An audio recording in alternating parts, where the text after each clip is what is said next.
Et bonjour à tous, j'espère que vous allez bien. Aujourd'hui, on va parler de téléperformance qui ne fait pas du tout de la téléperformance, que j'avais pas de performance du tout. C'est un dossier qui n'arrête pas de chuter, chuter, chuter. Pour rappel, ce sera ma valeur 2023. Pas vendu, pas perdu. Je vous rappelle quand même que j'ai plus de 400 euros de moins-value actuellement sur le dossier. Et j'ai plus de 22% de moins-value. Un peu une catastrophe.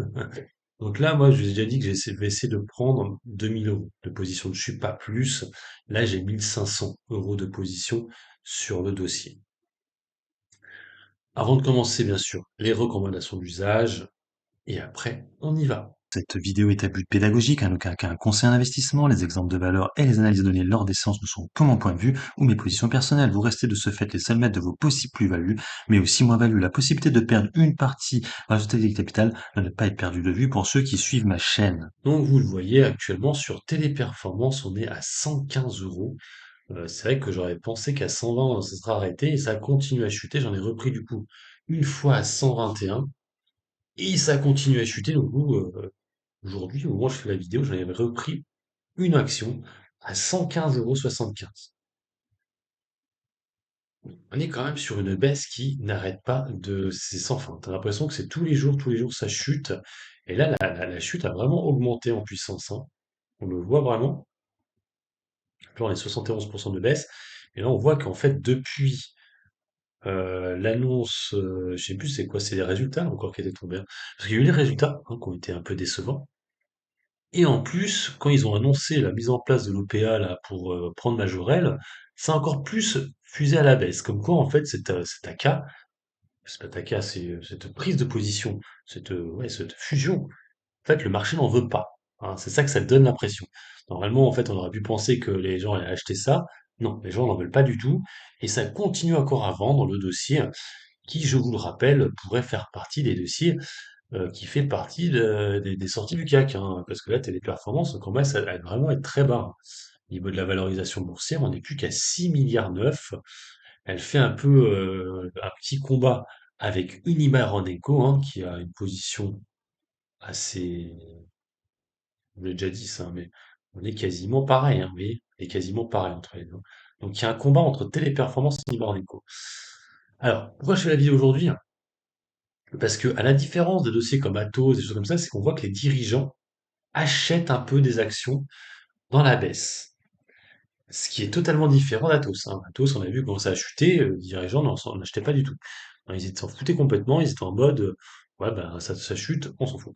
Là, on voit qu'on a encore eu un achat, hein, donc c'était le 15 août, Buchbinder Say, qui a pris 3000 actions à 118 euros pour 350 000 euros.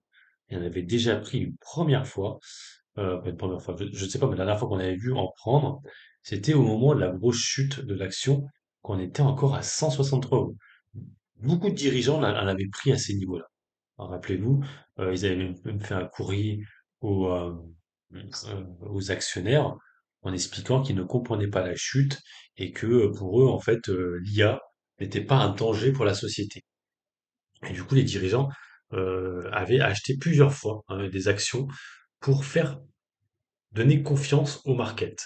Le marché n'a pas du tout cru à ces achats, et du coup, le cours de bourse, ça, oui, il achète aussi là, en avril, mars.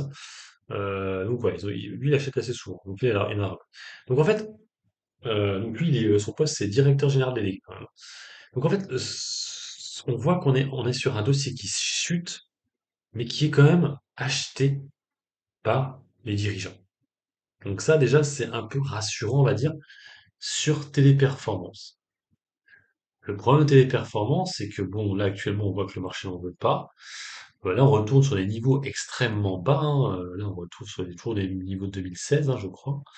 On va aller voir ça. Hop, comme ça sera plus rapide. Donc ouais, c'est ça, c'est à peu près 2016, hein. On est à ces niveaux-là, qui étaient des points bas. 2018, excusez-moi, 2018. Et vous voyez que la cotation, première cotation, c'était 2014.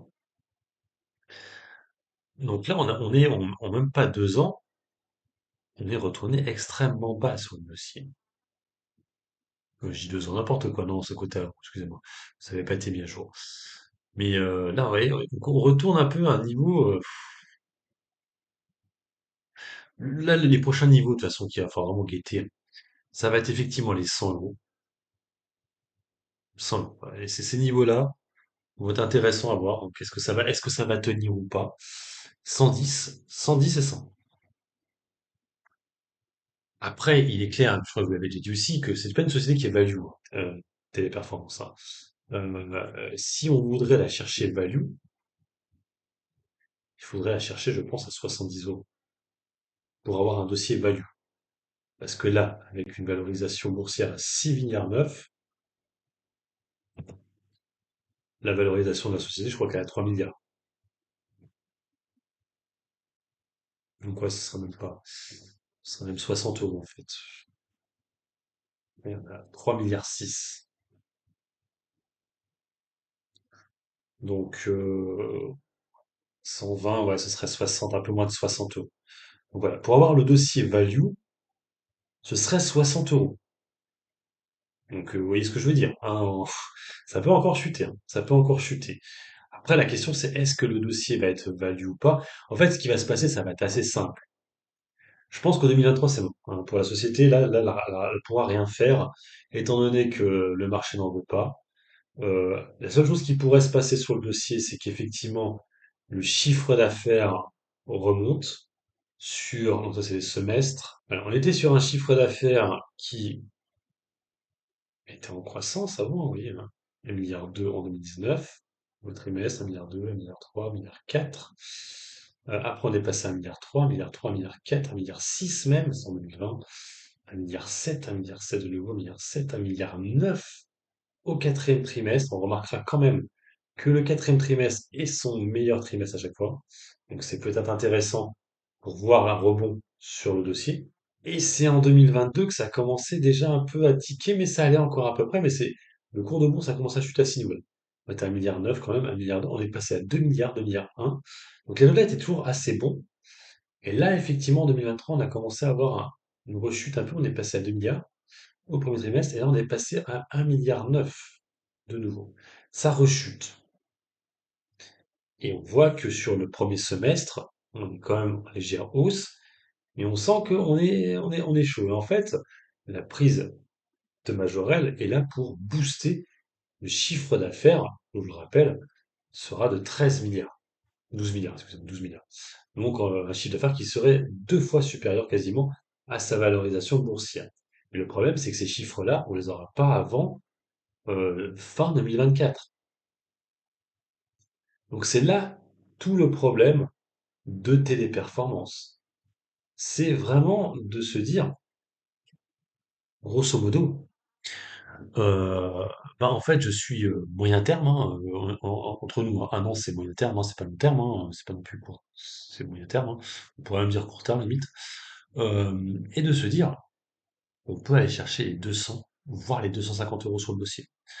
Avec, effectivement, quand on voit le chiffre d'affaires à 12 milliards, on multiplie par deux la valorisation boursière, on pourrait, ouais, effectivement, être à 230 euros. Même si, effectivement, les capitaux propres, ça va être un peu différent parce que du coup, il va falloir les capitaux vont changer aussi parce qu'effectivement, ils vont récupérer Majorel. Après, bien sûr, il y a une dilution qui va arriver, mais je pense que là, c'est pricé par le cours de bourse, hein, actuellement. C'est pour ça que ça n'arrête pas de chuter. Donc là, actuellement, ils price ça. Après, voilà, c'est soit on y croit, hein, on achète le dossier, soit on n'y croit pas et on n'achète pas le dossier. Hein, pour l'instant, ce n'est pas le bon moment. C'est pas le memento pour acheter le dossier. On n'y est pas très loin, je pense, du memento, mais je pense qu'il faudra attendre le troisième trimestre.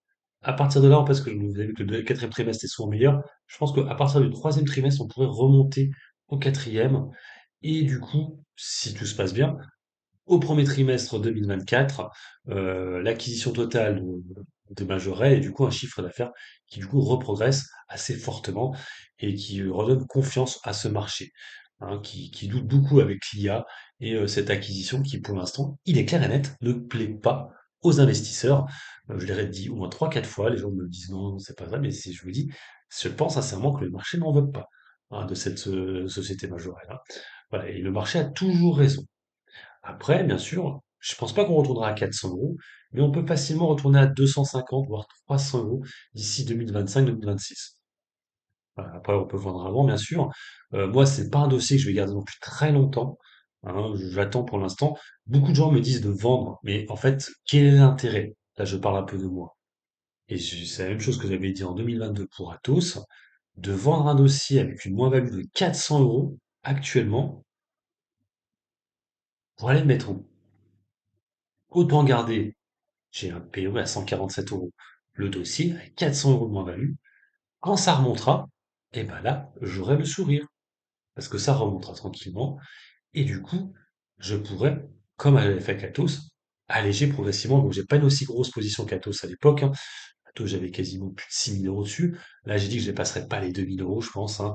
Voilà, normalement, si on suit la logique, si on va à 110, 100 euros, voilà, je pense que je vais acheter, je vais peut-être commencer à acheter deux actions maintenant.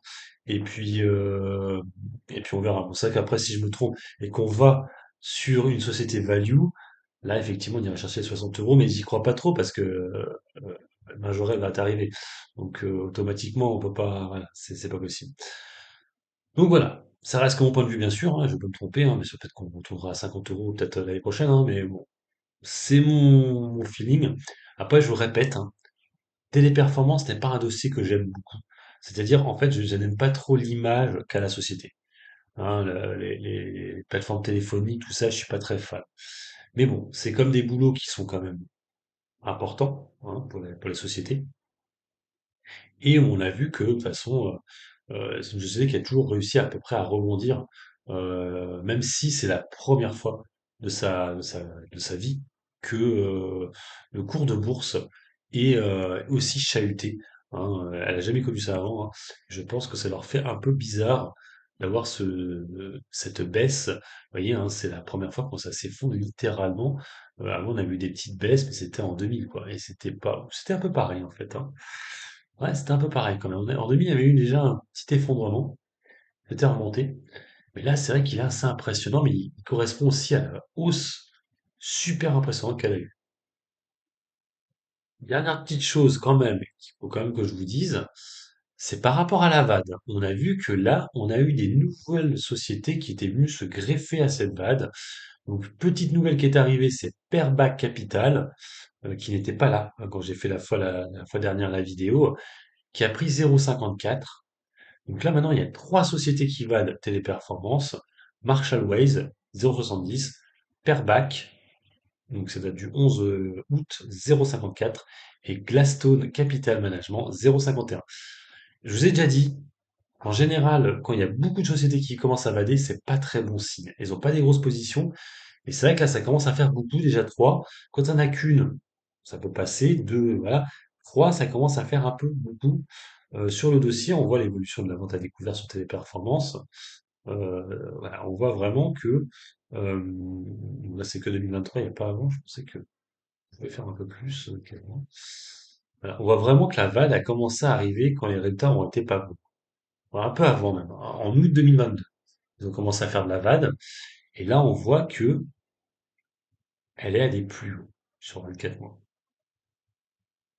Donc attention à cette VAD aussi, euh, parce que ça peut être problématique. Donc, pour l'instant, elle reste, ça va, hein, je veux dire, on est sur des balles à peu près inférieures à Soitec, des dossiers comme ça, mais pour un dossier du CAC 40, c'est quand même un peu compliqué, hein, on est sur des VAD, bon, on n'est pas comme Alstom, mais c'est un peu chaud. Voilà, bon, je pense avoir fait, voilà, donc je pense avoir fait un peu le tour du dossier, donc à vous de voir maintenant où vous vendez, où vous achetez, mais si vous vendez, entre nous, si vous êtes en grosse moins-value, attendez, attendez un petit peu quand même, parce que au vu des fondamentaux, n'oubliez pas qu'en plus il y a un rendement, hein, sur le dossier, on est à peu plus de 3%. Donc l'avantage au moins c'est que l'argent vous rémunère un petit peu à 3%, hein, ça vous fait de l'argent qui rentre. Et puis si vous n'avez pas un PRU de malade, c'est-à-dire que toujours pareil, hein, je répéterai ça jamais assez, si moi j'ai un PRU à 147 euros, c'est pour ça que je garde la position. C'est vrai que j'aurais eu un PRU beaucoup plus haut, et à un moment donné, je pense que j'aurais vendu, mais j'aurais déjà vendu avant, en fait, hein, mais bon, voilà, quoi. Mais Ouais, c'est ça. En fait, le truc, c'est qu'à l'époque où le PO était beaucoup plus haut, la valorisation boursière par rapport au chiffre d'affaires et tout était complètement déconnectée, capitaux propres et tout, c'est ce que je veux dire. Là, plus ça descend, plus on se rapproche quand même des capitaux propres, même si effectivement la valorisation boursière est 2 fois supérieure aux capitaux propres. Je pense qu'à une époque en arrière, on devait être 4 fois ou 5 fois supérieur. Vous voyez. Bon, après, à vous de voir. En tout cas, moi, pour l'instant, je garde ma position. Donc, je l'ai pas mis, mais je hold de la position. Allez, sur ce, je vous laisse. Bon investissement et puis bon trade. Ciao, ciao.